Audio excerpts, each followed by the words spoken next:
In 1994, 3 explorers crawled through a narrow crack in a cliff face in southern France. What they found on the other side stopped them cold, covering the walls from floor to ceiling. Horses, lions, bears, rhinoceroses, painted with perspective, with shadow, with motion. Animals rendered so precisely that modern artists have studied them for technique. The cave became known as Chauvet. The paintings inside are 36,000 years old, and within days of the discovery, the headlines were unanimous. The birth of art, the moment humanity became creative, the dawn of the human mind. There was just one problem. Nobody asked the obvious question. Why would you put an art gallery where no one can see it? Chauvet Cave isn't near an entrance. It isn't a place people pass through or camped in. To reach the painted walls, you have to go deep, past multiple chambers, into total, absolute darkness, so complete that without a flame, you cannot see your hand in front of your face. And Chauvet isn't the exception, it's the rule. Lascaux in France, the most famous prehistoric cave paintings in the world,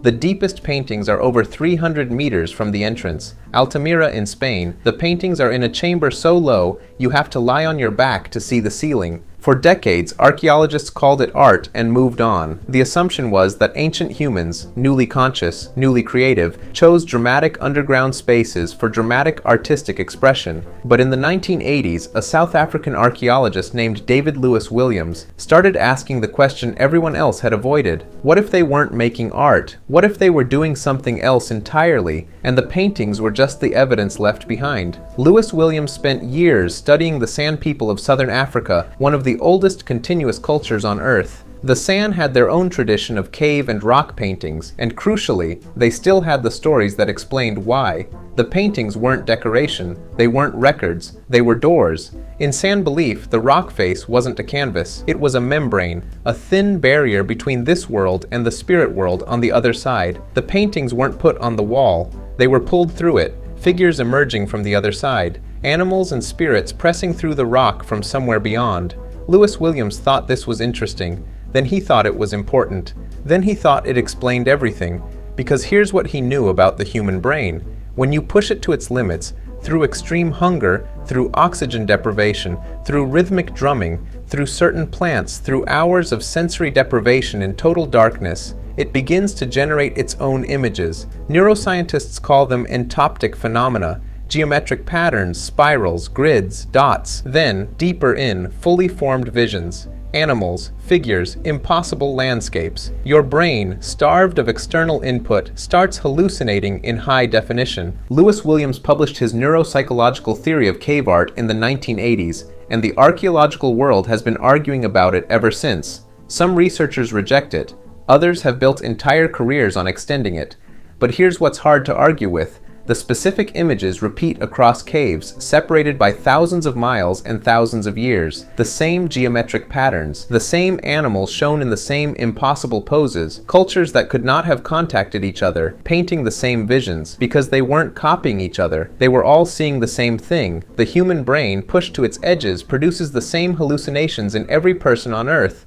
It always has, because the architecture of the brain is the same. The hardware is identical. What changed 40,000 years ago wasn't that humans became creative. What changed was that someone went underground, into the dark, stayed long enough for their brain to start generating, and decided that what they saw was real, more than real, sacred. And that decision, that moment when a human looked at a vision produced by their own overwhelmed brain and said this came from somewhere beyond me, that might be the single most consequential moment in all of human history, because that is where religion was born. Not in a temple, not in a sermon. In the dark, underground, in the altered state of a brain pushed past its limits, a person saw something they couldn't explain, and they reached for the wall to show others what they had found.